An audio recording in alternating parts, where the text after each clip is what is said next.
Ah, ça monte. Bon ben.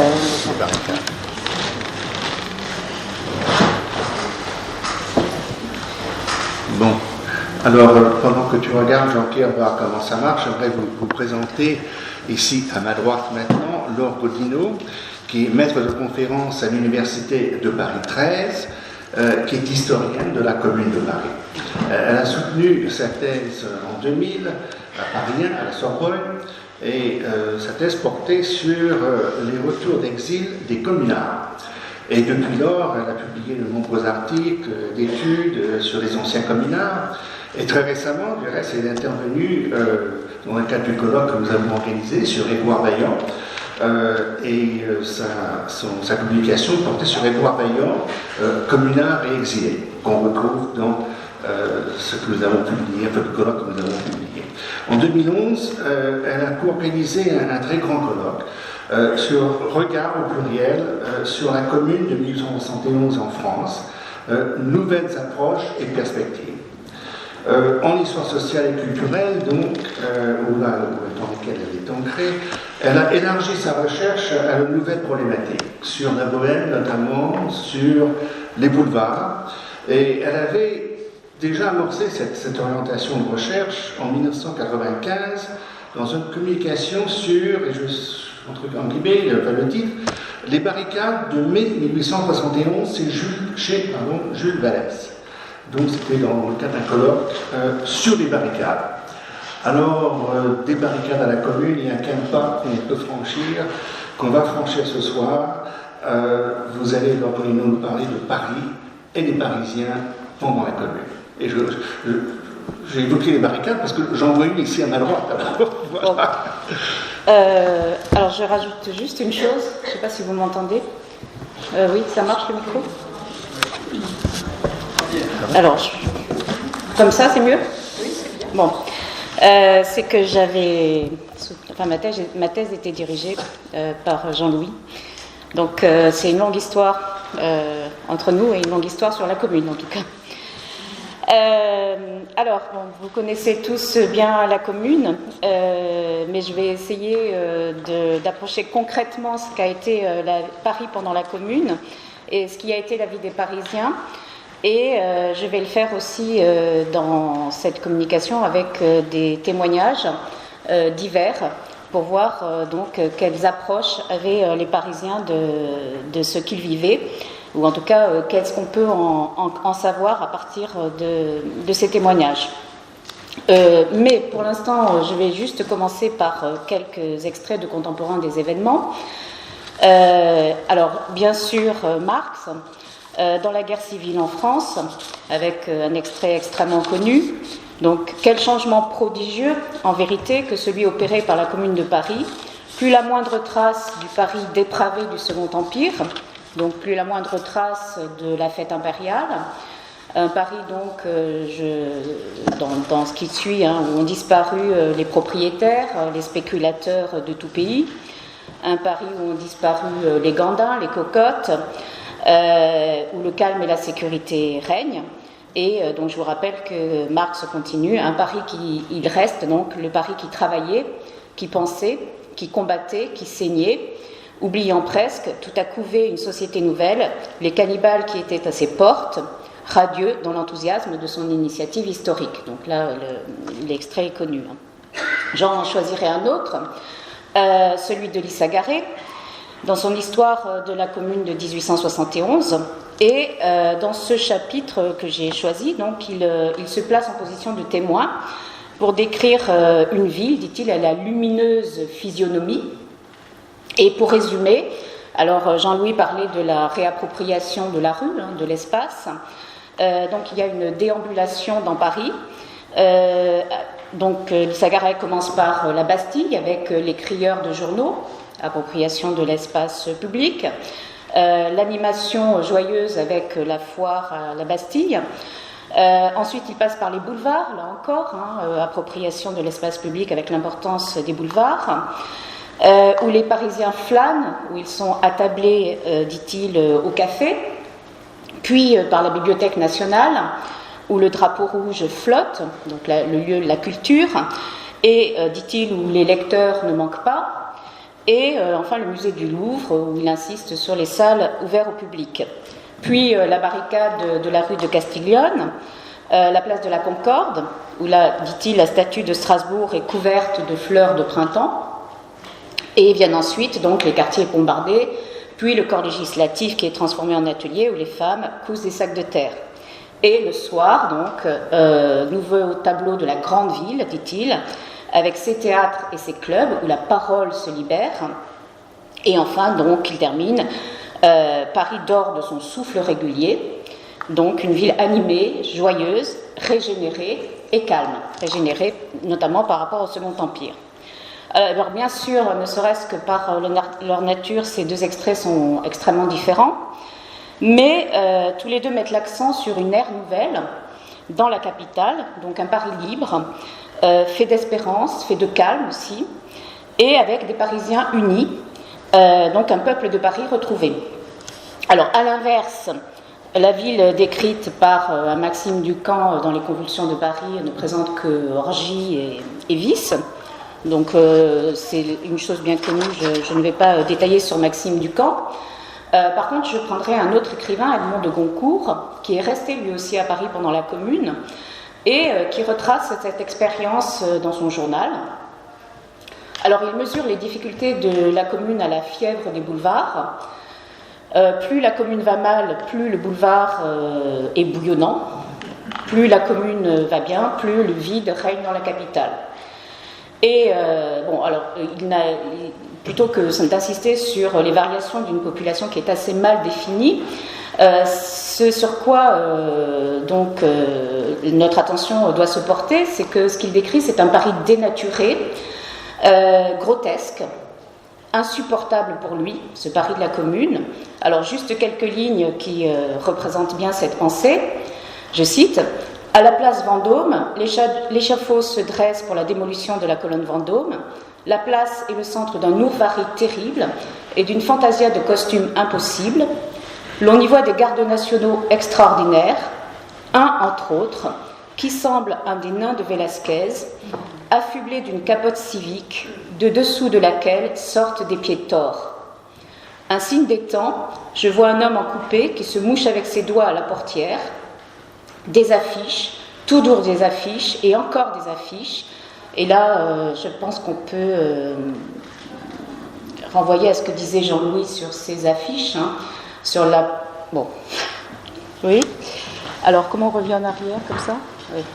Sur l'appropriation de l'espace public avec l'importance des affiches. On a ici l'opéra, et avec les palissades, puisque l'opéra est encore en construction en 1871, photographie de Braqueuet. Alors malheureusement on ne voit pas bien, mais sur la palissade, alors elles sont en jaune, donc la palissade est couverte d'affiches, et quand on zoome, on voit bien qu'il s'agit en fait des déclarations successives et des décrets de la Commune. Donc c'est un Paris terrible que décrit Goncourt, à tel point qu'en mai, il évoque une attente de la délivrance qui ne vient pas, et surtout la souffrance qu'on éprouve au milieu du despotisme sur le pavé de cette racaille déguisée en soldat. Donc, deux visions qui s'affrontent, à l'image d'ailleurs de l'affrontement des deux camps, mais dans chacune de ces descriptions, aussi antithétique qu'elle soit d'ailleurs, c'est une capitale qui a changé avec la Commune, donc cela mérite qu'on regarde de plus près en quoi elle a changé et surtout qu'est-ce qu'on voit dans ces changements. Alors, la première chose, c'est que ce changement, Paris pendant la Commune, pour tous, que ce soit les communards ou les anticommunards, c'est évidemment Paris insurgé, avec la journée du 18 mars, et plus tard, donc, la proclamation solennelle de la Commune. L'insurrection ouvre la voie des possibles pour Paris, donc je ne détaille pas sur le 18 mars, mais ce qui est sûr, c'est que le 18 mars ouvre la voie vers un autre Paris, vers une nouvelle ère qui reste encore incertaine.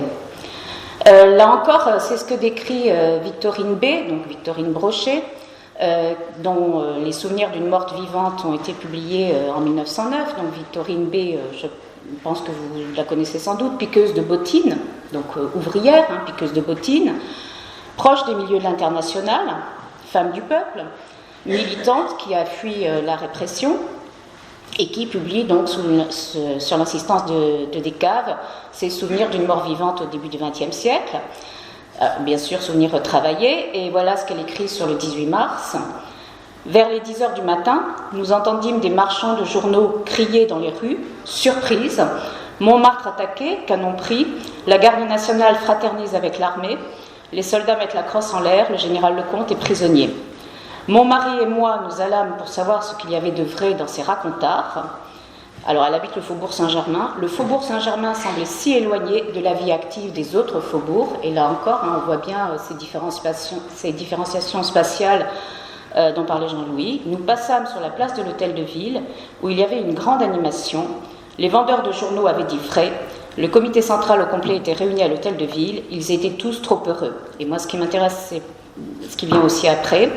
Le Paris qui voulait son affranchissement semblait respirer une atmosphère plus salutaire. Nous pensions en effet qu'une ère nouvelle allait s'ouvrir. Et elle termine. Mais il ne suffit pas d'avoir triomphé. Il faut savoir garder le terrain conquis. Alors, de son côté, Goncourt, lui, toujours sur ce Paris insurgé, donc manifeste au début une certaine indifférence pour le 18 mars à Montmartre. Et il faut voir qu'il habite Auteuil, donc vu de sa maison d'Auteuil, Montmartre est très loin. Donc indifférence, il apprend par la porteuse de pain qu'on se bat à Montmartre, mais pas plus. En revanche, dès l'après-midi, il se rend dans le quartier populaire du Père-Lachaise, puisqu'il va assister à l'enterrement de Charles Hugo, du fils d'Hugo, bien loin d'Auteuil donc. Et dès l'après-midi, il prend conscience que cette journée marque le début d'un bouleversement à Paris. On le voit bien dans ce qu'il écrit, puisque après cet enterrement, donc, il écrit « L'insurrection triomphante semble prendre possession de Paris ». Et voilà pour lui ce qu'est la possession de Paris. Les gardes nationaux foisonnent et partout des barricades s'élèvent, couronnées de méchants gamins.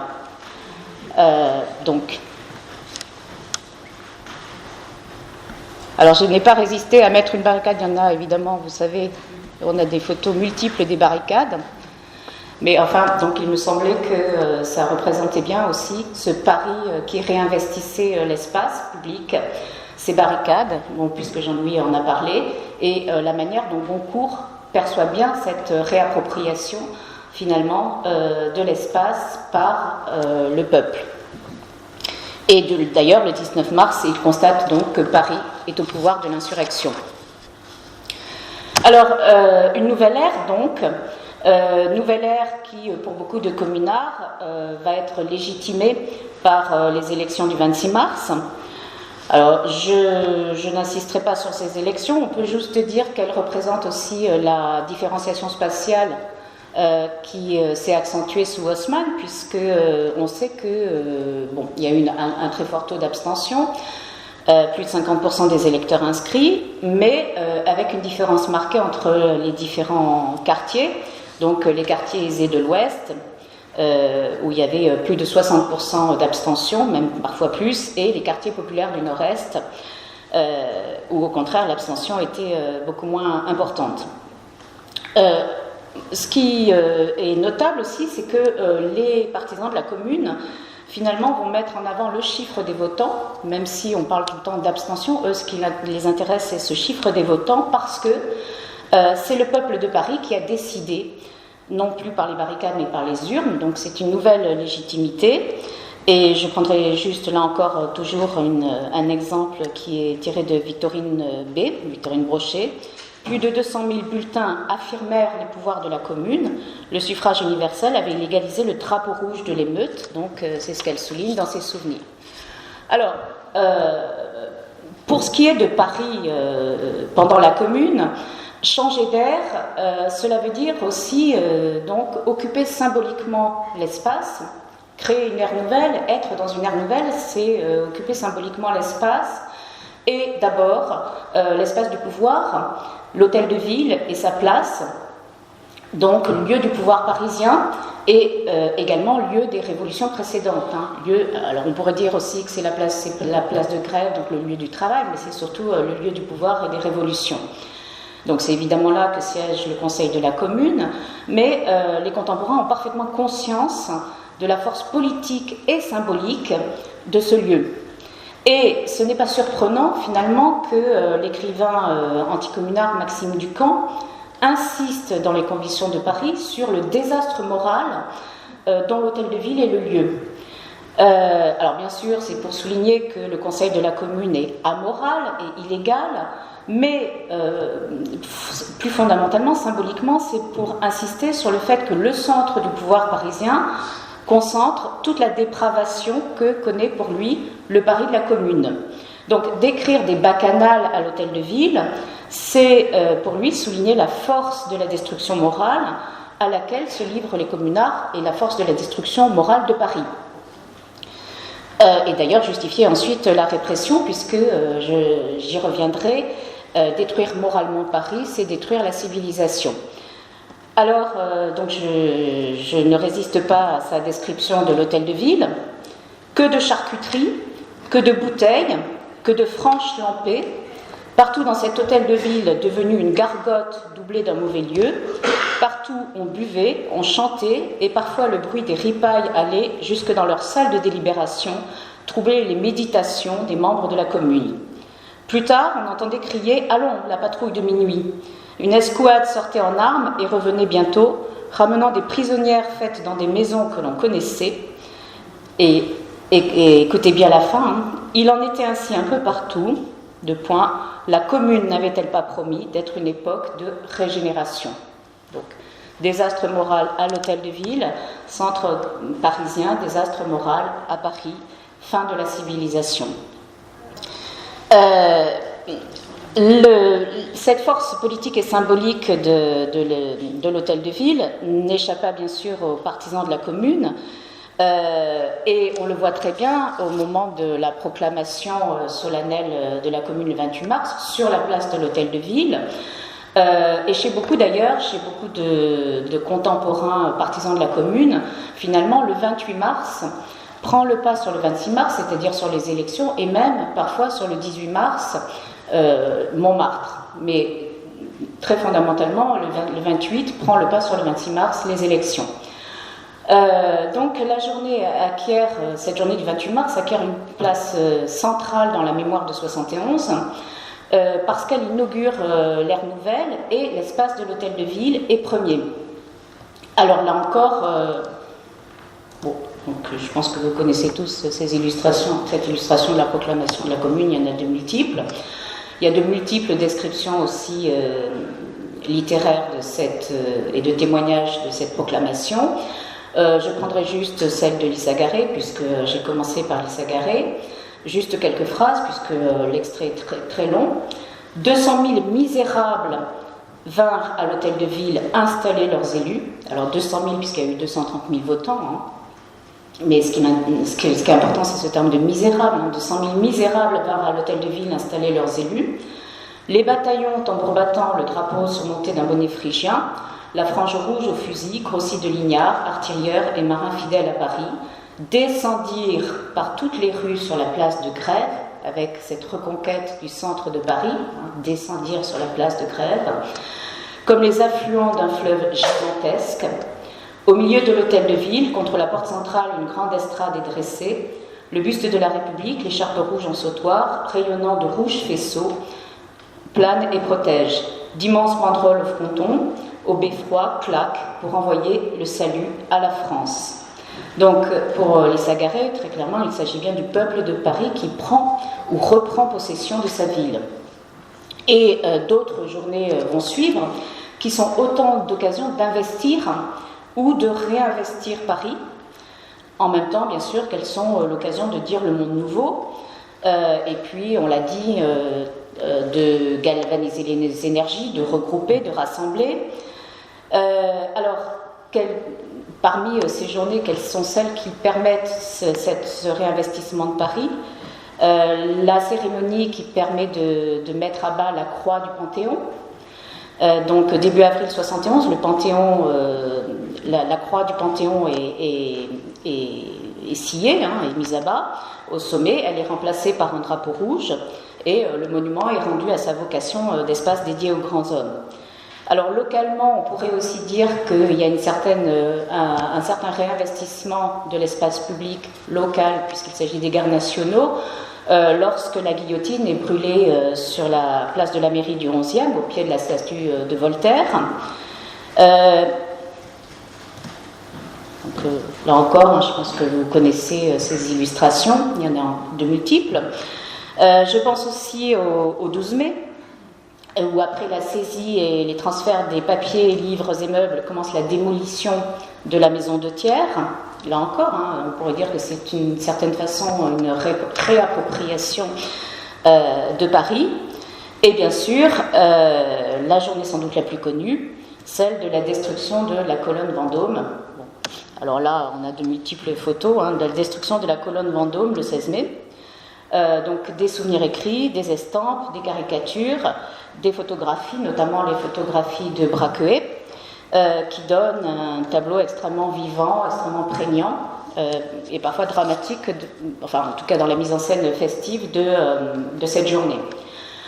Alors là encore, de nombreux témoignages. Je rappellerai juste le souvenir de Maxime Vuillaume qui évoque les cordes tendues autour de la colonne, les chants, donc la Marseillaise, le chant du départ, comme d'ailleurs au moment de la proclamation de la Commune, puis le silence, la colonne qui oscille, un zigzag monstrueux, un nuage de poussière, et il conclut « Tout est fini, la colonne est à terre, ouverte, ses entrailles de pierre au vent, César est couché sur le dos, décapité, la tête couronnée de laurier a roulé, tel un potiron, jusqu'à la bordure du trottoir. » Et alors j'ai choisi aussi cette photo qui est aussi connue de Braqueuet, mais il me semble qu'elle représente bien cette réappropriation des Parisiens. Alors la colonne est à terre, la colonne est horizontale, et ces Parisiens donc sont dans la verticalité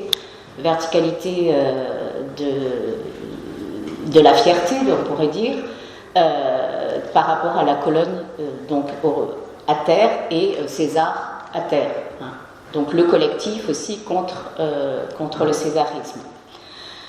Dans ces journées de réappropriation, on pourrait ajouter, même si c'est un cas un peu différent puisqu'il émane des francs-maçons, donc la manifestation des francs-maçons du 29 avril, où ces derniers donc choisissent symboliquement d'aller planter leurs bannières sur les remparts, après plusieurs tentatives de conciliation.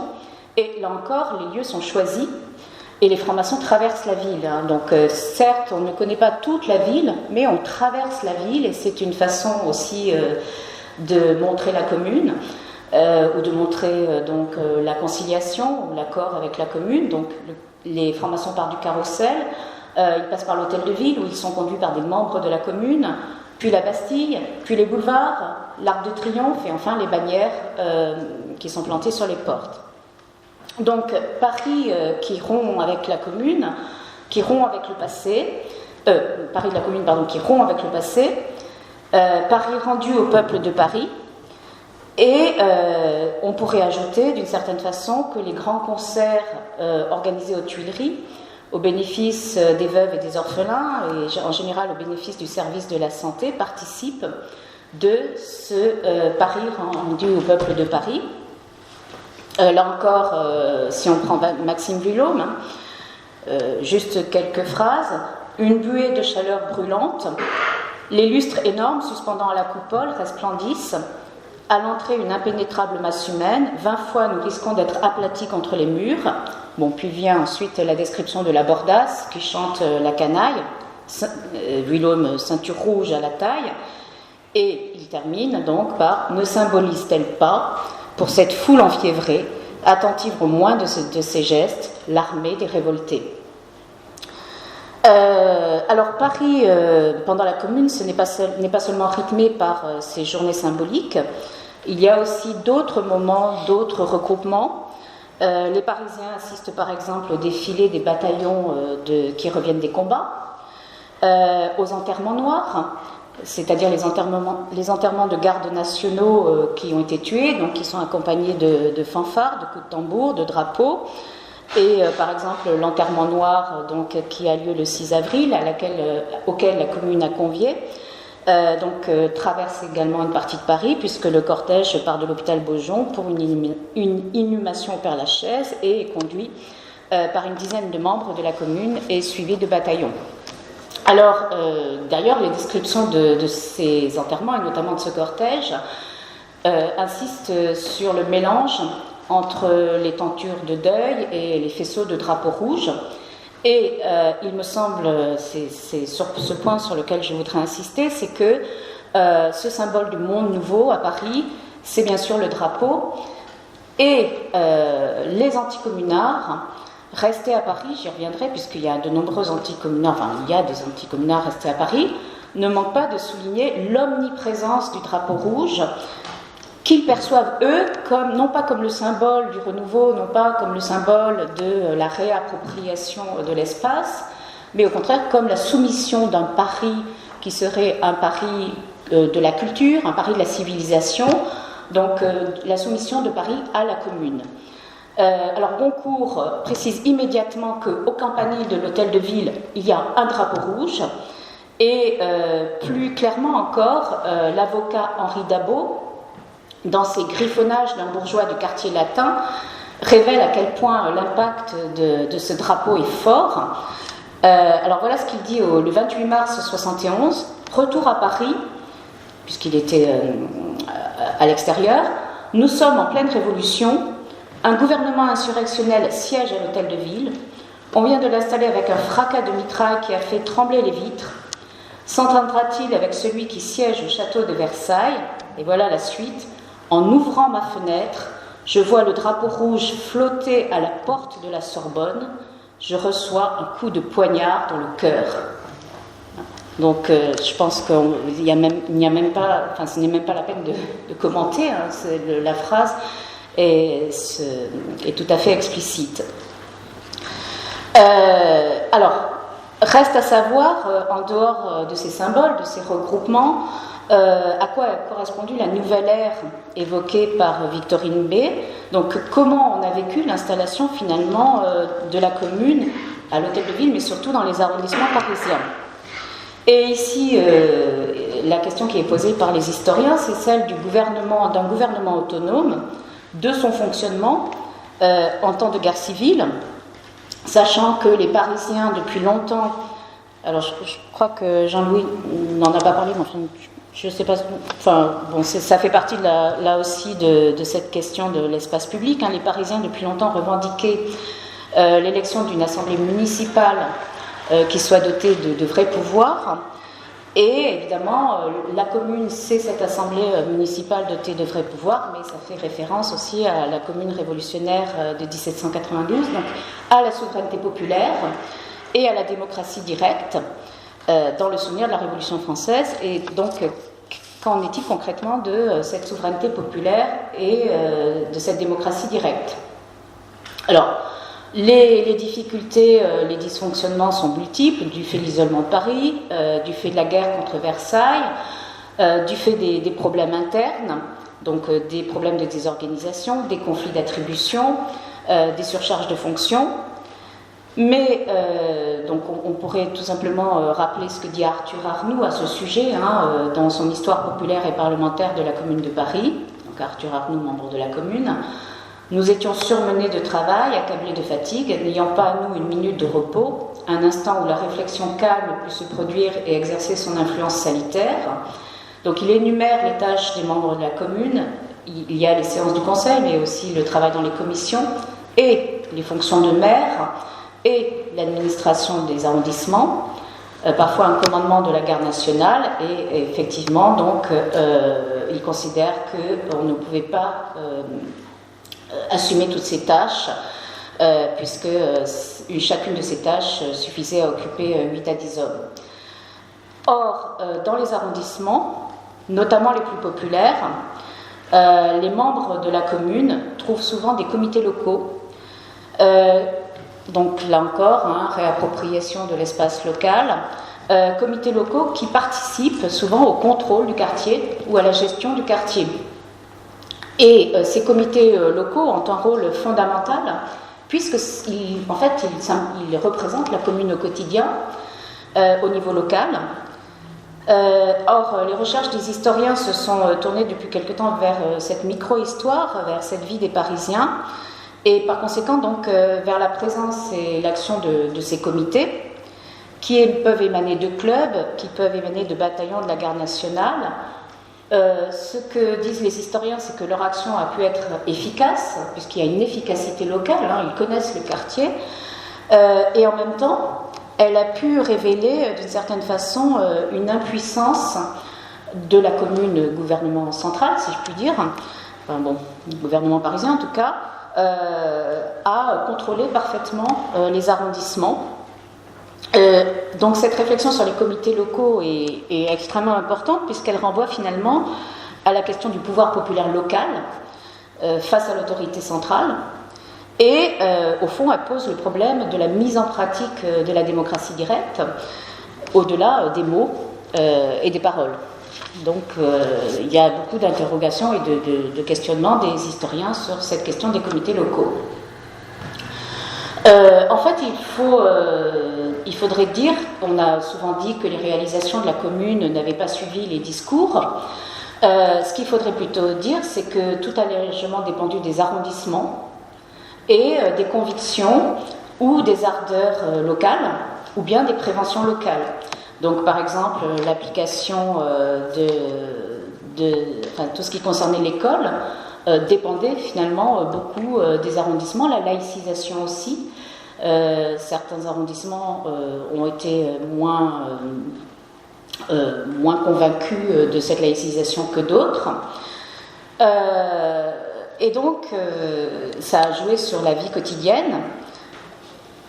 Alors, donc, pour ce qui est du projet d'enseignement, voilà, donc je pense que vous connaissez aussi ces affiches, mais ce qui est intéressant, c'est de voir que ce sont des affiches locales, le 4e arrondissement, école publique et gratuite aux familles de l'arrondissement.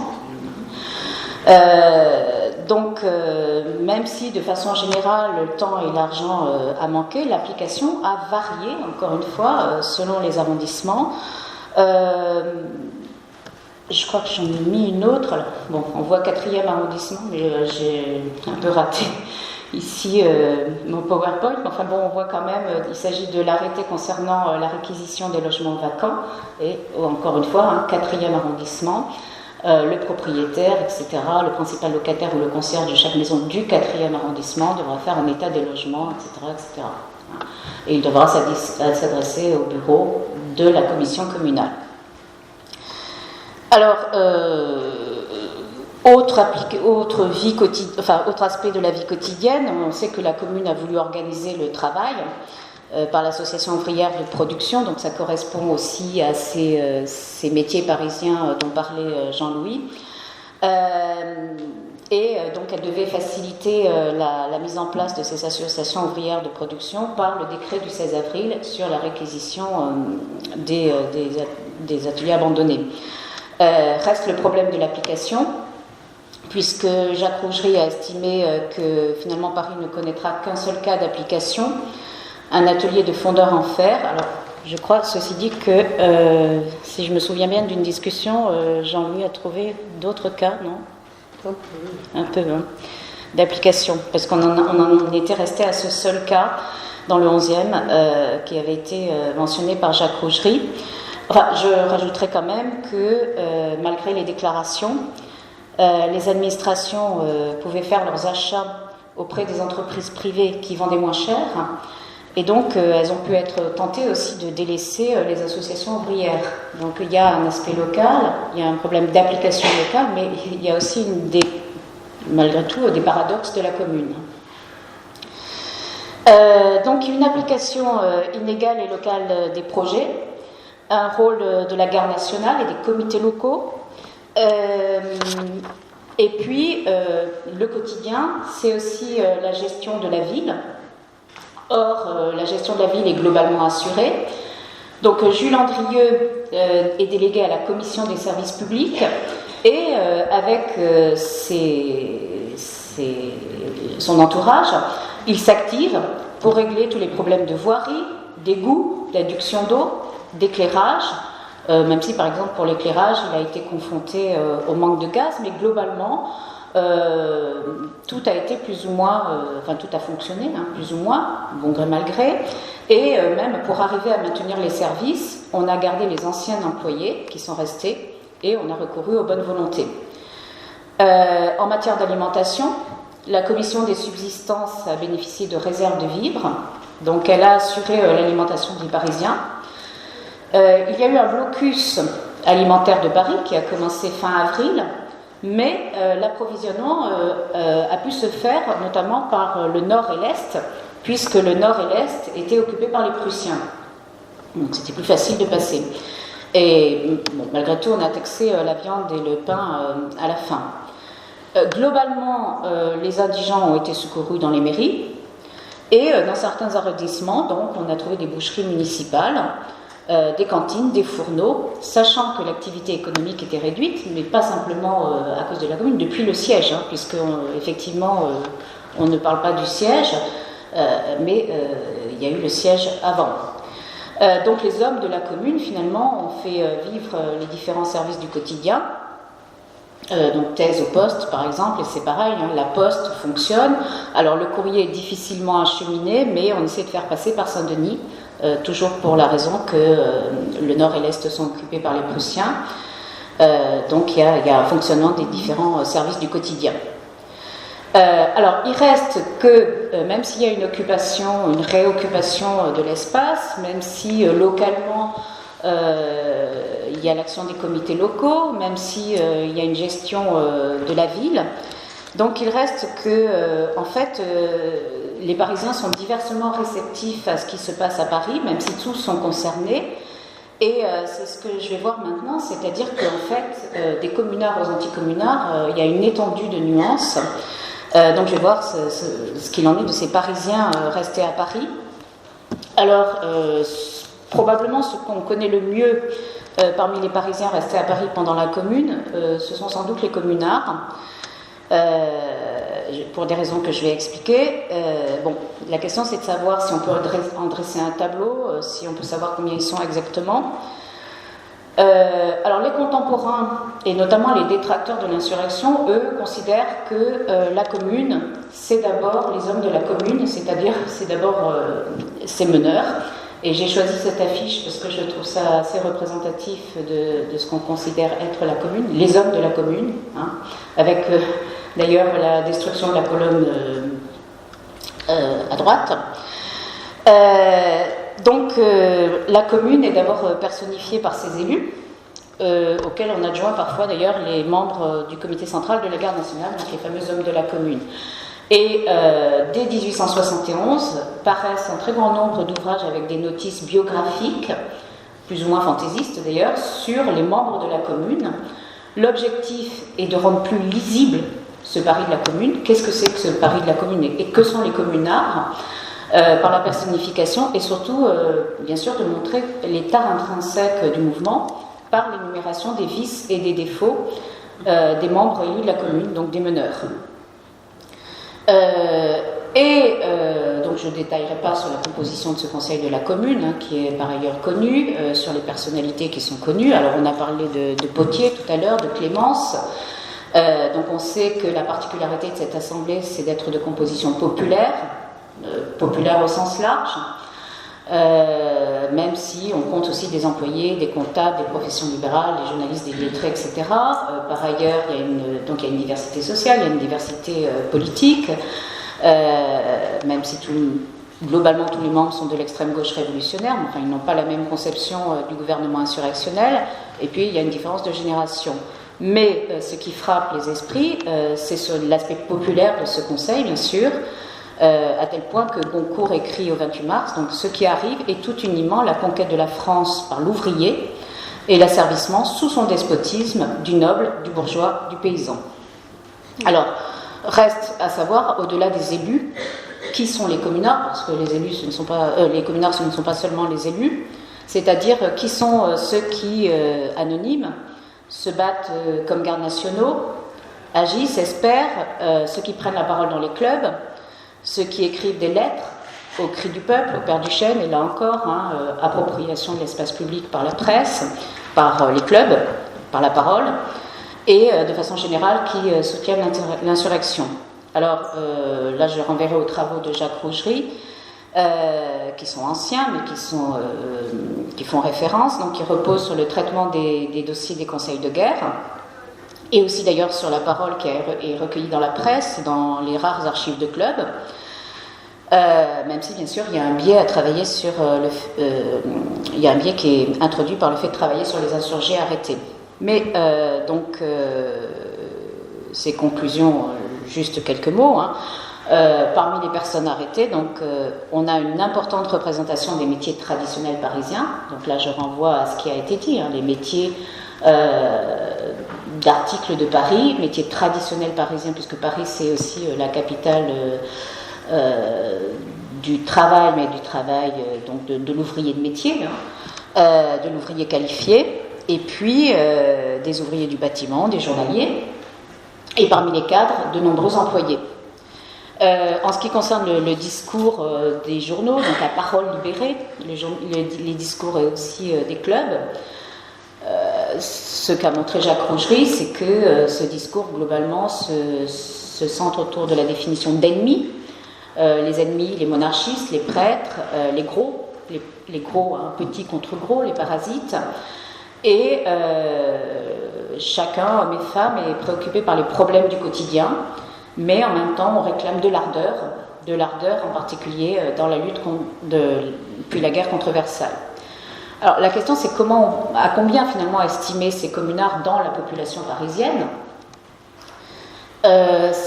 On peut approcher leur sociologie, donc telle que l'a fait Jacques Rougerie, leur lieu de sociabilité, les clubs, lieu de la parole, leur discours. En revanche, évidemment, il est très difficile de donner des chiffres précis sur leur nombre. L'appréciation la plus générale s'appuie sur le nombre de combattants de la garde nationale, donc environ 150 000 favorables à la commune, parmi lesquels il y aurait 50 000 combattants réels, puisqu'on peut être garde nationale pour plusieurs raisons, pas seulement parce qu'on est favorable à la commune, parce que donc il n'y a pas d'activité autre, parce que pour des raisons de voisinage aussi, parce qu'on est gardes nationaux entre voisins, etc., enfin, en voisins, pour des tas de raisons. Mais enfin, disons 150 000 favorables à la commune, dont 50 000 combattants réels. On peut aussi estimer ces chiffres en se reportant au scrutin des 26 mars et des 16 avril. Donc il y a eu 230 000 votants en mars. Et Jacques Rougerie estime que sur ces 230 000 votants, il faut environ compter en mars 180 000 à 190 000 voix pour les communalistes. Alors l'abstention est plus importante en avril, mais ne pas voter ne signifie pas pour autant être un farouche adversaire de la commune. C'est plus compliqué. Et puis il faut prendre aussi des données beaucoup plus floues. Il faut prendre en compte des données beaucoup plus floues, par exemple ceux qui sont dans les clubs et qui vont voter, la vie dans les clubs, et puis la présence des femmes, puisque les femmes ne votent pas. Or, le communard, c'est aussi, si je puis dire, une communarde. Et vous savez qu'on a représenté, surtout après la commune, la communarde comme la pétroleuse. C'est une représentation évidemment stéréotypée de la femme dénaturée, de la femme contre nature, la furie. Ça renvoie au fantasme et aux peurs de l'homme du XIXe siècle, mais ça renvoie aussi à une réalité de la présence des femmes dans la commune. Femmes ambulancières, femmes cantinières, mais aussi femmes qui combattaient. Et j'ai choisi ce dessin de Daniel Vierge, que je trouve, cette aquarelle de Daniel Vierge, que je trouve, bon, alors elle est en jaune, désolée, mais très belle, femme à l'hôtel de ville, qui a revêtu l'uniforme de garde nationale. Victorine B aussi, par exemple, a revêtu cet uniforme de garde nationale pour combattre. Alors on a parlé de la question du droit des femmes, des féministes. Je rappellerai quand même que finalement il a été très peu question d'un droit de vote des femmes en 1971, aussi bien d'ailleurs dans les projets de la commune, de l'Assemblée, du Conseil de la commune, que dans les revendications des femmes elles-mêmes. Et quand Jean-Louis parlait de cette volonté, de cette revendication des droits des femmes, on le voit aussi dans les clubs, donc notamment Sophie Poirier qui insiste sur la nécessité des droits pour les femmes, mais ce sont essentiellement des droits, c'est-à-dire en fait le fait de revenir sur le Code civil de 1804 qui faisait de la femme une mineure, c'est-à-dire des droits dans la société, si je puis dire, et les droits de la femme mariée, plus que les droits politiques, puisque l'urgence est ailleurs. Enfin, en tout cas, des communards et des communardes, et on estime, alors encore qu'on puisse être un peu dubitatif sur ces chiffres, mais on avance finalement à un ensemble d'environ 300 000 Parisiens qui seraient favorables à la commune, donc 300 000 communards et communardes, sur 1,5 million à peu près, puisqu'il y a tous ceux qui sont partis. Alors la question c'est de savoir quelle a été la vie de tous les autres, ou bien les vies de tous les autres finalement, et je terminerai par ça, parce qu'il est difficile de comparer un lettré anticommunard comme Goncourt à une famille populaire par exemple. Alors une partie des Parisiens, notamment dans les quartiers de l'Ouest, et là on revient à cette séparation spatiale qui a été accrue par Haussmann, par les travaux d'Haussmann. Une partie des Parisiens, donc dans les quartiers de l'Ouest, a quitté Paris, mais pas seulement au moment de la Commune, en fait, après, pendant le siège déjà, puis le 18 mars, parfois ils sont revenus puis ils sont repartis, pour se réfugier dans les maisons de province, chez des amis, ou pour aller à Versailles, avec l'ensemble du gouvernement.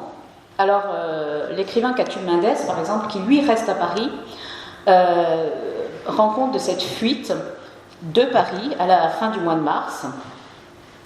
Donc il met en scène les francs-fileurs. Je cite: que de mal, coffre confortable au couvert convexe, malle de bois noir, barbu de crin, carton en cuir, carton en carton, sac de nuit et valise, surcharge 10 000 véhicules qui roulent incessamment vers les gares de chemin de fer. Hâtons-nous, qui peut nous affirmer que cette nuit, ce matin même, la Commune, l'horrible Commune, n'a pas rendu un décret interdisant aux Parisiens de sortir de Paris. Et Catulle Mendès lui-même déclare, à cette date il fait preuve d'une certaine compréhension: y a-t-il réellement du danger à Paris pour tout homme qui ne s'est pas ardemment affilié à la Commune? Je ne le crois pas. Il y a eu des perquisitions armées, des arrestations et d'autres actes illégaux coupables, mais cet état des choses durera-t-il? Je veux croire encore qu'une révolution accomplie par un tiers du peuple de Paris, une espèce d'unité, le peuple de Paris, est tolérée par un autre tiers. Le troisième a pris le train, est appelé à émettre quelque idée vraiment utile et généreuse. Donc, là aussi, je me demande s'il n'y a pas cette communauté imaginaire d'un Paris auquel croit Catulle Mendès. Et sa compréhension, d'ailleurs, ne durera pas, puisque dès avril, il va dénoncer de plus en plus violemment la Commune.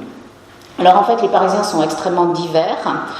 Il y a ceux qui sont les plus actifs du côté de la Commune, il y a les opposants nets, et puis il y a tous ceux qui ont essayé la conciliation, ou en tout cas qui étaient favorables à une conciliation et qui se désolent de plus en plus devant l'évolution de la Commune, qui le condamne finalement, qui condamne le mouvement davantage chaque jour, en même temps en regrettant l'attitude de Versailles. Il y a ceux tout simplement qui attendent, sans s'engager, sans prendre position publiquement. Alors pourquoi reste-t-il à Paris? Il reste à Paris pour les affaires, pour la boutique. Donc la boutique ne marche pas, mais on espère qu'elle va reprendre, que les affaires vont reprendre vite. Et il reste pour la famille. Il reste parce qu'ils sont parisiens, sans se mêler aux événements. Et parfois, s'ils restent parce qu'ils sont parisiens, ils filent à leur tour, si je puis dire, en avril, notamment les hommes, parce qu'ils craignent une incorporation dans les compagnies de guerre de la garde nationale. Alors, il faudrait rajouter que tous les quartiers ne sont pas les mêmes. Et alors, j'ai parlé des comités locaux, etc., mais les observateurs sont frappés par la différence qui existe entre l'ouest parisien, qui est assez calme, où une partie de la population a filé dès les premiers jours, et le nord-est, qui est beaucoup plus animé, même si il ne faut pas opposer trop schématiquement le Paris aisé du Paris populaire.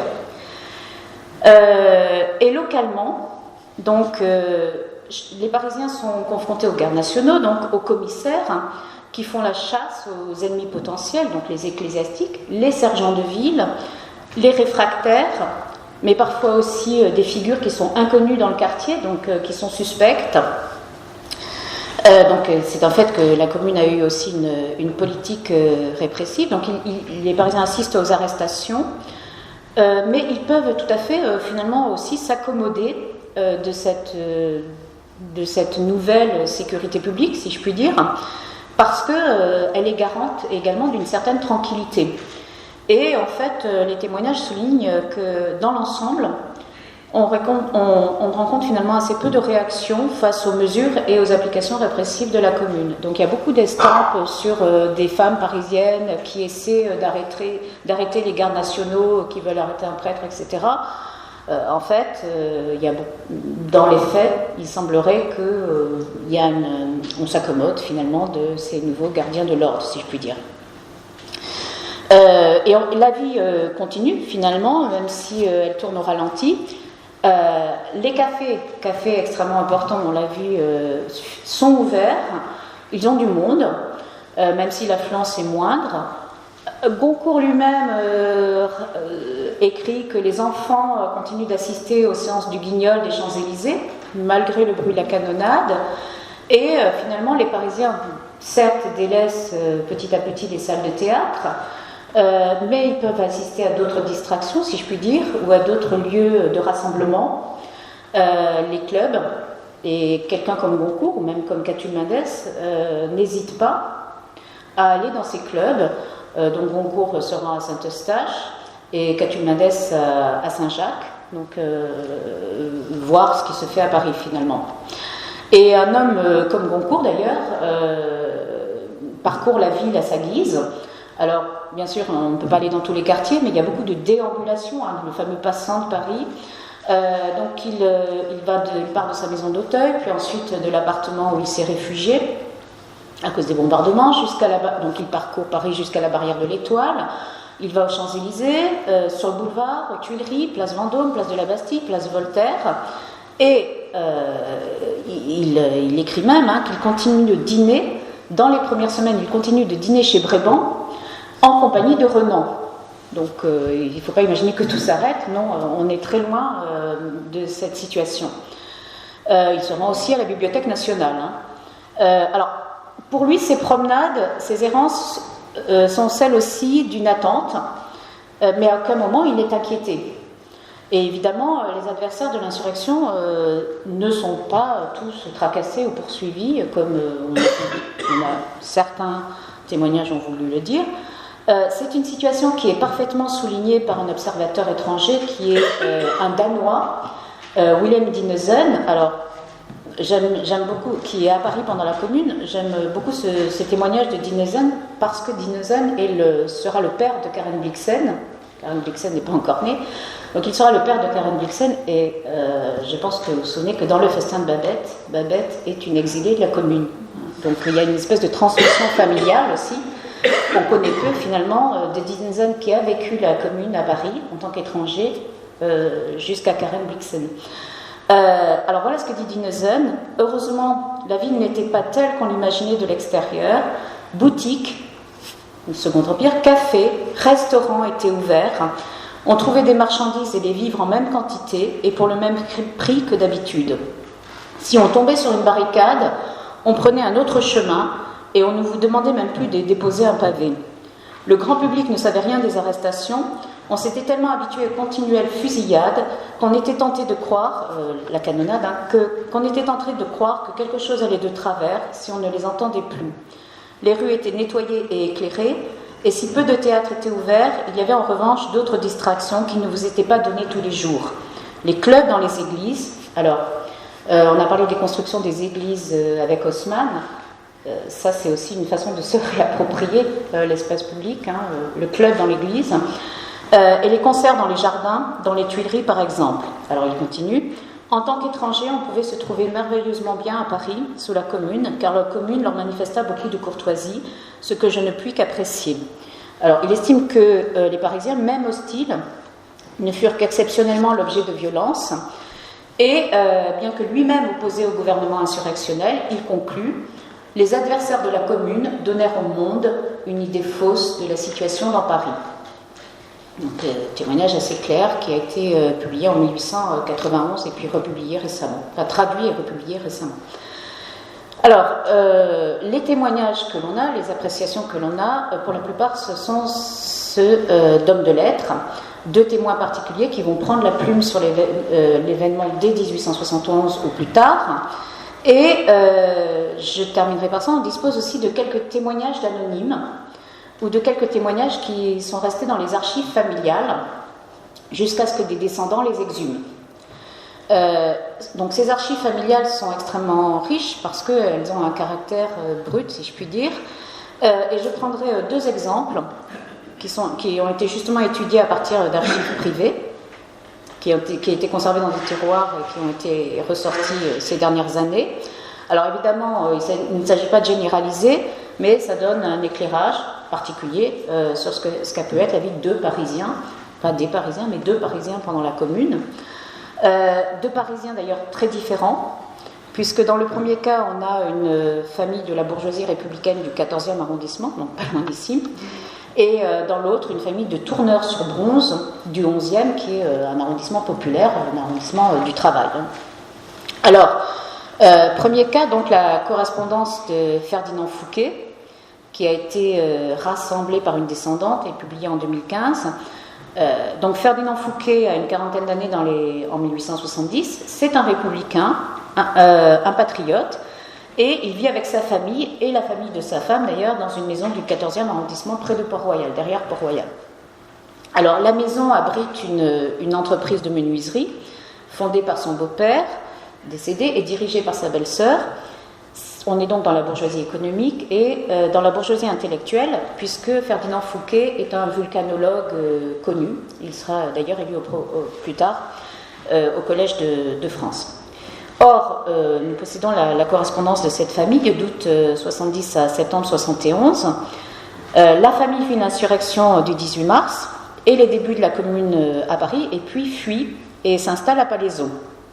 Alors Ferdinand Fouquet le répète dans sa correspondance d'avant l'insurrection, il est favorable à une république tranquille, dit-il, et il désapprouve les républicains exaltés. Le 26 mars, il s'abstient et craignant d'être incorporé dans la garde nationale, il file avec sa famille en avril. C'est par les yeux de sa belle-sœur, qui est restée à Paris pour faire tourner la menuiserie, et il y aurait beaucoup à dire sur le rôle des femmes qui sont restées à Paris tandis que les hommes partaient, puisque l'autre exemple que je vais vous citer, c'est un cas similaire, même si c'est pas du tout le même milieu social. Donc c'est par les yeux de sa belle-sœur qu'il voit la capitale à partir d'avril.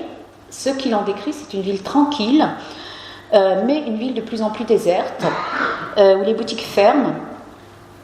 Et, dit-il, il est parisien, il est républicain, il attend, écrit-il, qu'on dompte Paris en perdant le moins de monde possible et en faisant subir aux Parisiens le moins de pertes.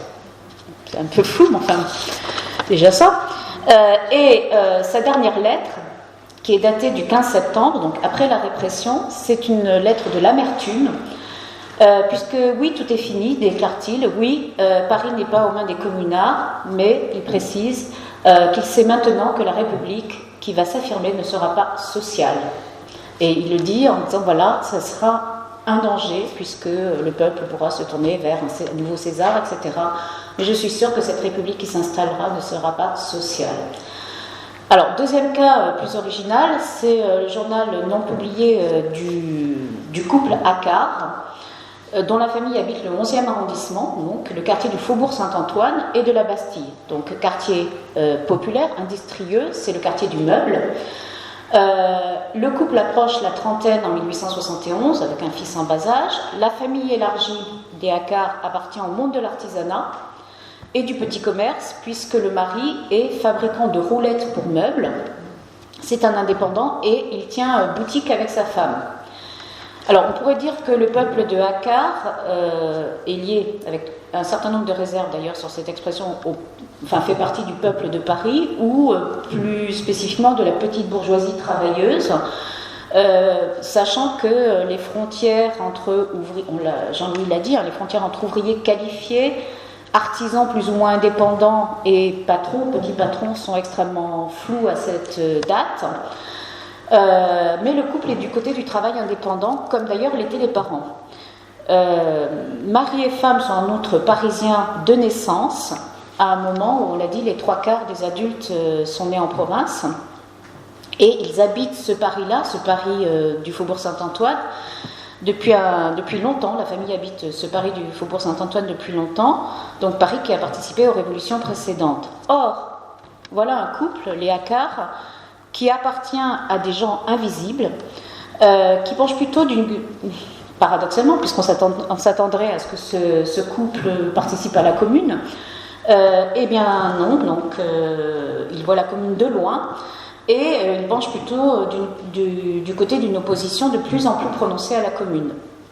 L'homme assiste inquiet à l'insurrection de son quartier, donc le Faubourg Saint-Antoine le 18 mars. Pour lui, ce qui arrive, c'est le désordre, l'illégalité. Évidemment, il s'abstient le 26. Et ce qu'il attend, c'est de la faim. Il attend de plus en plus la faim avec impatience. Et finalement, il finira par filer lui aussi, puisqu'il craint d'être incorporé dans la garde nationale. Une de ses principales... Et c'est sa femme qui va rester à Paris pour la boutique. Une de ses principales préoccupations, c'est l'atonie économique, c'est les activités, c'est le ralentissement des affaires depuis le siège, d'ailleurs pas depuis la commune, mais depuis le siège. Et finalement, donc, lorsqu'il fuit à la mi-avril, c'est sa femme qui fait de fréquents allers-retours entre Paris, alors cette fois-ci c'est pas Palaiseau, c'est Nogent, et qui reste à Paris pour s'occuper de l'ouvrage. Même s'il n'y en a pas, il peut toujours y en avoir, donc on reste à Paris. Et après la répression, donc il aspire à retrouver une vie ordinaire, c'est ce qui lui importe, ce qui montre d'ailleurs la force, le désir de vie ordinaire, et la bonne marche de sa boutique.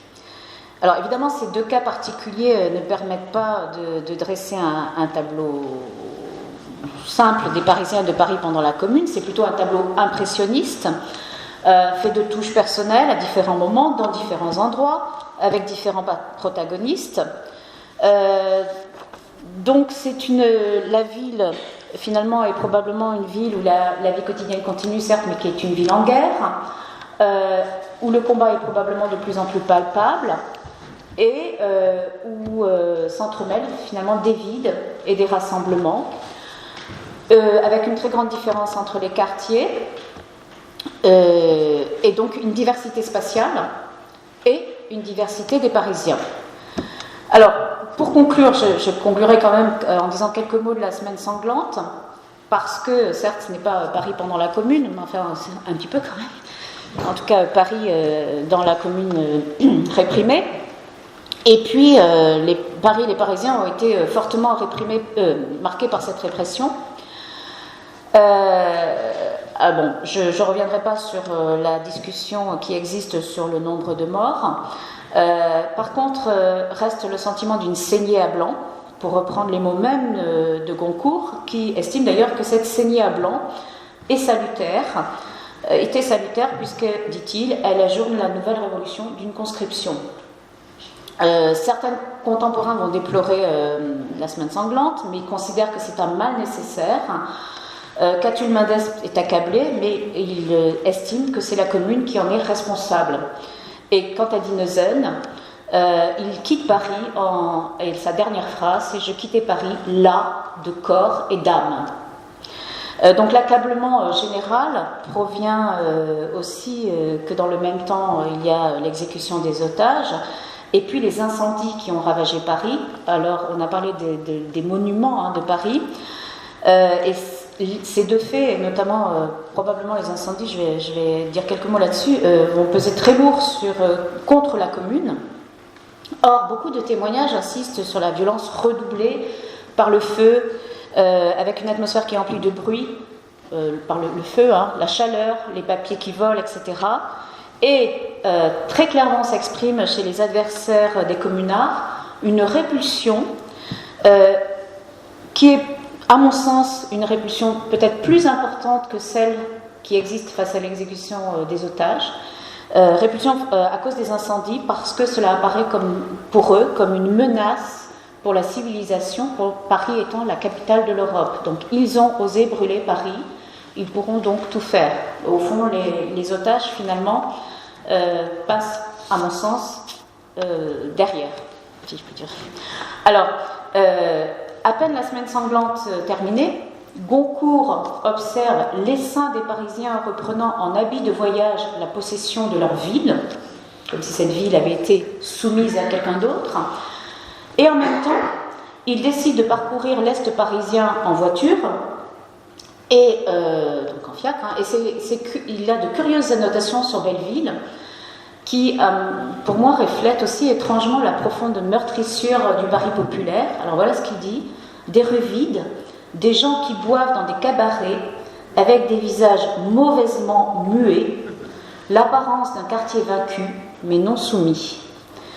Et je rajouterais qu'une jeune fille de la bourgeoisie, qui elle aussi donne un témoignage, donc Geneviève Breton, qui travaille à l'ambulance de la Croix-Rouge, considère, elle, que ceux qui reviennent dans Paris, ce sont ceux qui ont quitté Paris, donc avec la Commune, le siège, etc., ne sont pas les vrais Parisiens, mais c'est une populace dorée, est-elle, c'est l'expression qu'elle emploie, populace dorée, qui a jeté les misérables dans la révolte. Et là, il me semble que ce Paris, cette communauté imaginaire, tout d'un coup, éclate. La populace dorée, les misérables, les Parisiens qui reviennent, Belleville, avec ses visages mauvaisement muets.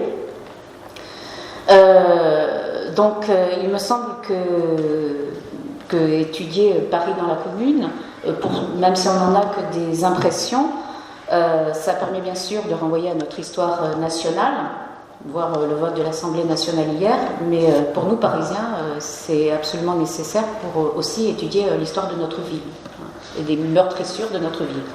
Voilà.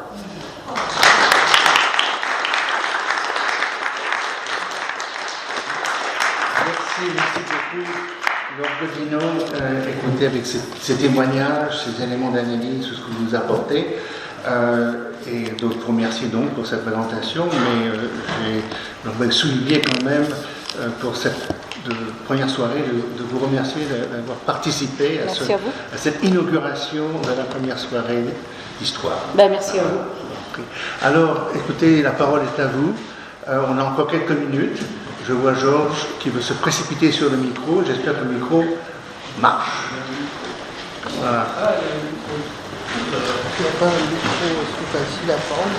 Apparemment, c'est le seul qu'il y a, et celui-ci, il ne bouge pas.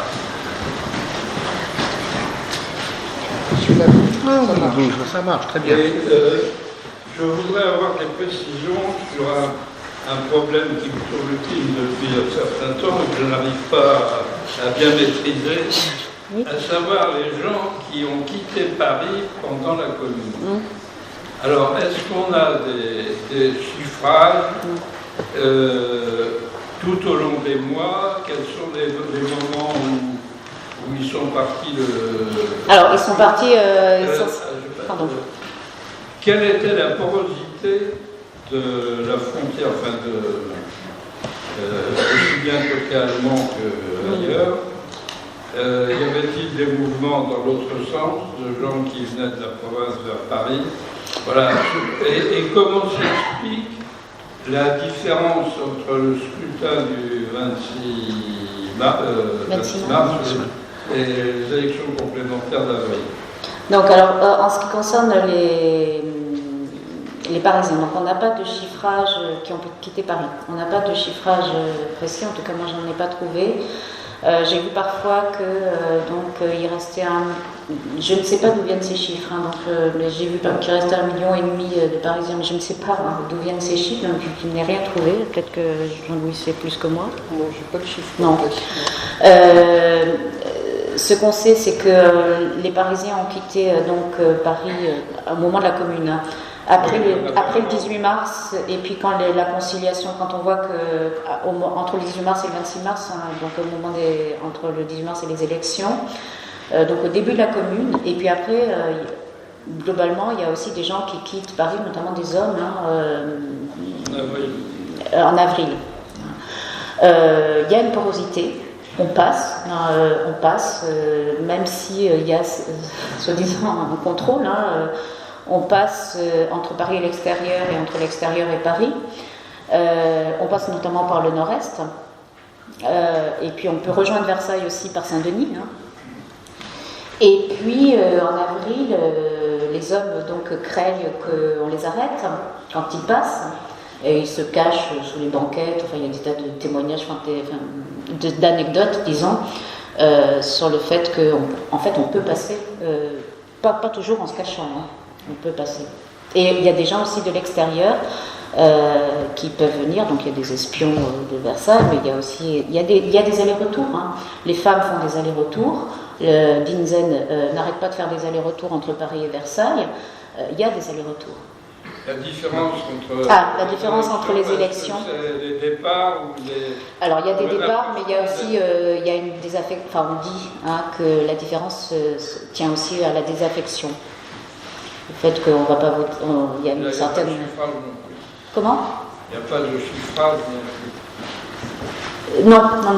Si, il y a un chiffrage sur les votants. Hein. Oui, sur les votants, ouais. Mais la part de ceux qui sont partis. Non.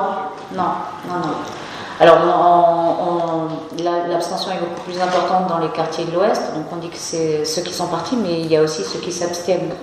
Enfin, volontairement, je veux dire, qui sont restés, mais qui s'abstiennent. Bon, est-ce qu'il y a quelque chose à sortir de Paris? C'est très facile pour effectivement la population qui n'est pas concernée par la mobilisation à l'ère nationale.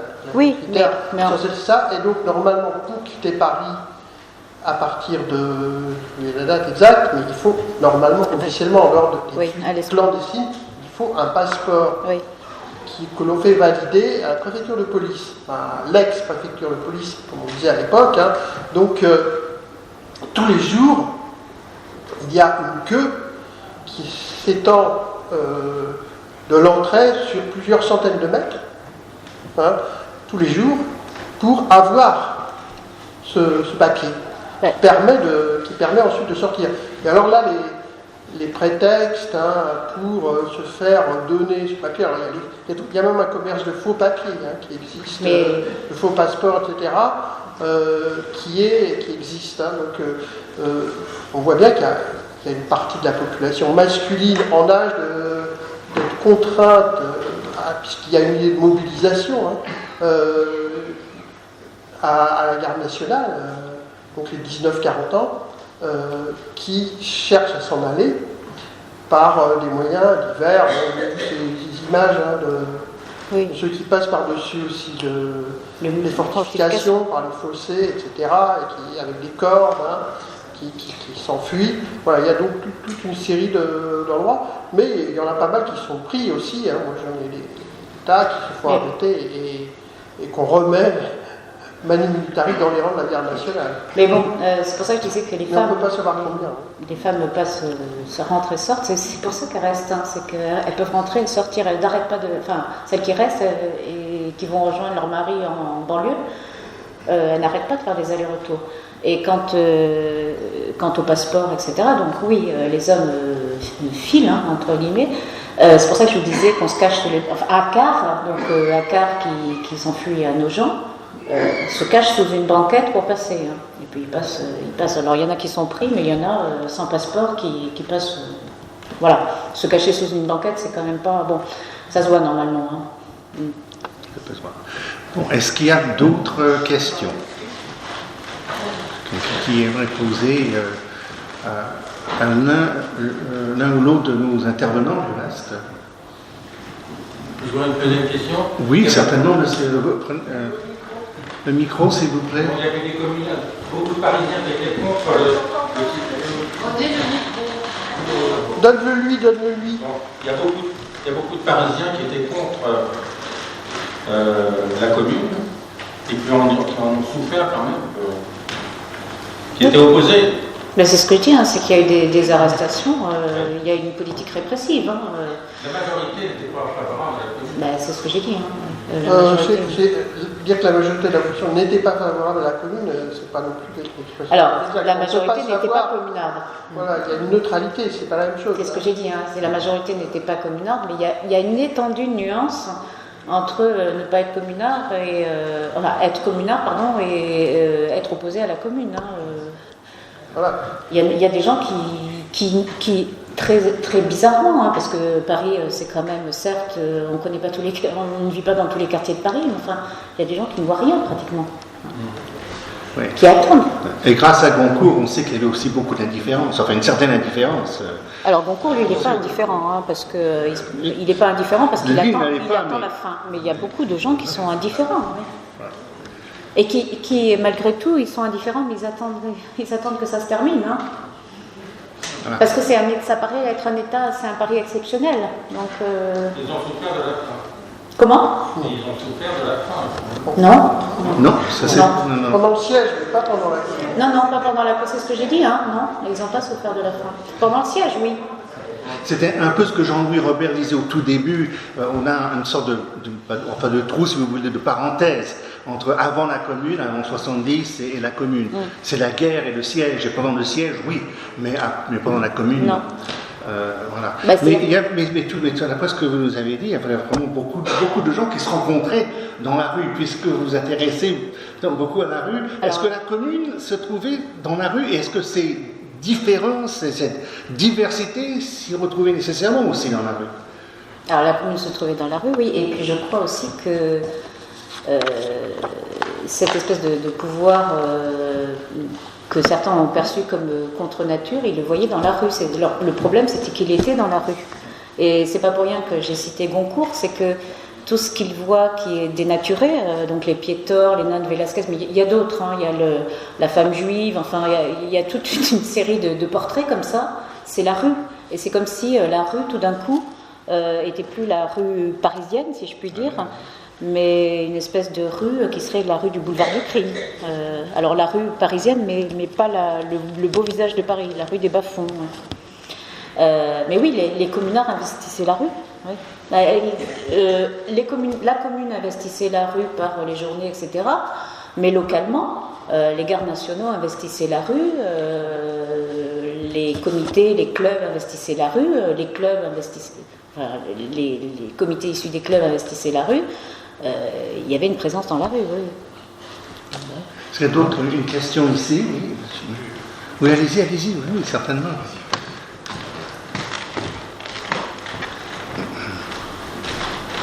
Oui, alors tu as dit que les Prussiens laissaient passer apparemment assez facilement le courrier ou la nourriture.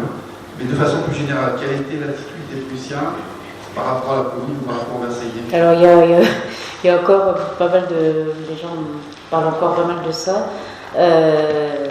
Globalement, ce qu'on a dit, c'est que donc les Prussiens ne prenaient pas parti, etc. Mais enfin, quand même, ils ont signé le traité qui a permis aussi à une partie des soldats, le traité de Francfort, qui a permis à une partie des soldats qui étaient en Allemagne de revenir en France et de grossir les rangs de l'armée versaillaise.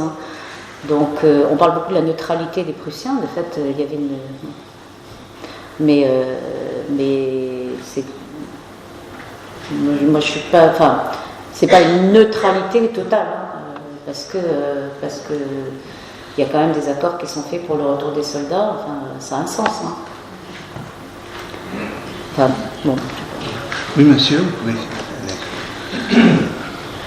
Je peux poser une question est-ce qu'il y avait déjà à l'époque une concurrence, on cesse de le dire continuellement, c'est ainsi, culturelle, artistique et économique, entre Londres et Paris, dans cette époque-là? Et la question que je voudrais poser à vous, c'est il est apparu qu'il y avait des difficultés de gestion des nouveaux maires. Est-ce que le personnel municipal avait déserté la mairie, et si c'est le cas, en quelle proportion? 10%, 30%, 80%? Ça dépend des mairies, mais je ne sais pas la proportion. Est-ce que tu sais? Ça dépend effectivement beaucoup des mairies. Oui, ça dépend des mairies. Il faut voir les conditions aussi, c'est très délicat, puisqu'au fond, tout employé municipal qui reste est susceptible d'être renvoyé au retour de Versailles. Oui, mais il y en a qui restent. Donc il y en a qui sont Donc il y en a que ça a inquiété, qui ont préféré rester chez eux plutôt que de venir au siège municipal. Certains sont partis, mais un certain nombre sont restés. C'est très difficile de mesurer. Moi j'ai quelques chiffres dans certaines mairies, parce qu'on le sait, par exemple, il y a un certain nombre de mairies où la majorité des employés municipaux sont partis. Donc c'est pas négligeable. Le discours des communards à ça étant tant mieux, enfin tant pis, on va très bien se débrouiller sans jeu. Voilà, c'est quand même ça leur discours dominant. Alors sur la première question, c'est oui, il y a une concurrence entre Londres et Paris. On la voit bien à travers l'organisation des expositions universelles. Chaque ville tente, à l'occasion d'une exposition universelle, qui se suivent, 64, 67, de mettre en avant ses réussites industrielles, ses réussites culturelles. Donc il y a vraiment une concurrence. Et les rapports des délégués ouvriers, entre autres, qui assistent à ces expositions universelles, puisqu'il y a des délégations ouvrières représentent tant à Londres qu'à Paris, des sociétés, des diverses sociétés ouvrières. On lit dans ces rapports des comparaisons, constamment des comparaisons entre la capacité industrielle, et en général c'est pour mettre en avant la qualité de l'industrie parisienne, dont on met toujours en avant on est quand même meilleur que Londres en termes de qualité des produits. Voilà, on a la meilleure relure, on a la meilleure. Moi, sur la productivité, on dit un peu, oui, il faudrait quand même être plus efficace. Donc il y a cette compétition qui existe entre les deux, mais il y a en même temps quand même un sentiment international qui se développe dans ces expositions, puisqu'on se rencontre, on discute, c'est pas qu'une confrontation de l'industrie, il y a un sentiment international, et là encore, les expositions internationales procèdent de la vie de Paris. Il faut savoir qu'en 1867, quand même, on estime qu'il y a autour de 20 millions de personnes qui sont venues visiter l'exposition de 1867. Donc c'est pour vous dire le bouillonnement international qui existe à ces occasions. Donc c'est aussi une dimension de Paris que cette insertion déjà dans des formes c'est une ville-monde par certains côtés, tout en étant extrêmement patriotique. On n'a pas du tout eu l'occasion. On a sauté la guerre, et donc on a totalement sauté cette dimension de Paris, la défense de Paris. C'est aussi toujours la défense de la patrie. Donc ça, on n'en a pas parlé. On aurait parlé du siège, on aurait beaucoup davantage. Alors, dernier point qu'on pourrait noter pour rester sur ce sujet, c'est qu'il y a donc cette population étrangère. Cette population étrangère, sous le Second Empire, il y a relativement peu de conflits. Elle est relativement bien admise. C'est après, dans la période de la Grande Dépression, au moment d'une crise de chômage terrible qui va tout à fait aussi importante que celle que nous connaissons, la Grande Dépression de 1873 à la fin du XIXe siècle. C'est une période de plus de 20 ans où il y a un chômage de masse qui va régner en France, et plus ou moins sur les pays. Et là, on voit chez les ouvriers parisiens moins que dans d'autres régions quand même. Mais quand même, chez les ouvriers parisiens, on voit apparaître des élans xénophobes contre ceux qui, entre autres d'ailleurs, parfois remplacent, on remplaçait les communards. Même si Jules Vallès, on voit des textes où il dit voilà, Faubourg Saint-Antoine, on ne voit plus que des Italiens, entraînés par les curés, dominés par les curés, qui ont remplacé nos ouvriers. Donc là, après, on va réapparaître un certain nombre de tensions. Mais dans cette période, ce n'est pas le cas. Alors, je voudrais juste rajouter quelque chose sur les Prussiens. Sur la neutralité donc, entre guillemets, des Prussiens, ça a aussi servi d'une accusation de collusion de la commune avec l'ennemi. Hein. Donc l'ennemi intérieur en collusion avec l'ennemi extérieur, à tel point que Frankel, donc, qui est hongrois, était qualifié de Prussien, hein, d'allemand. Et puis, il y a un certain nombre de républicains modérés, hein, qui ont aussi condamné la commune parce que c'était mettre en avant la guerre civile devant l'ennemi, puisque l'ennemi était là. Et donc, ça a contribué de la décadence de la France, parce que c'était la division de la France face à l'ennemi prussien quand même. Hein. Et dans les arguments contre la commune, quelqu'un comme Juliette Adam, donc ami de Gambetta, écrit ça. Hein, bon, alors Juliette Adam après deviendra extrêmement nationaliste, hein, mais enfin, c'est parmi tout ce que reprochent les républicains à la commune, l'illégalité, etc., il y a aussi ce problème de la guerre civile même devant les Prussiens. Hein. Oui, même Victor Hugo. Bon, ben je vois bien, et j'en suis fort heureux personnellement, qu'on pourrait continuer, mais hélas, on ne peut pas. Nous avons déjà dépassé l'heure prévue. Alors, il me reste à remercier nos intervenants, naturellement, comme j'ai déjà fait. Mais aussi, merci d'être venu. Mais aussi, j'aimerais, je ne sais pas s'il y a des représentants de la mairie ici, mais enfin, je crois qu'il faut remercier la mairie du 14e arrondissement pour nous avoir si gentiment prêté cette salle, cette belle salle des mariages pour la première soirée d'histoire. Alors, merci à tout le monde, bonne soirée et à la prochaine. Celle très parisienne. Hein. Très parisienne. Ah oui, naturellement, nous sommes à Paris. Tu sais, tu me frustres. Bonsoir, merci beaucoup. Est-ce que vous pouvez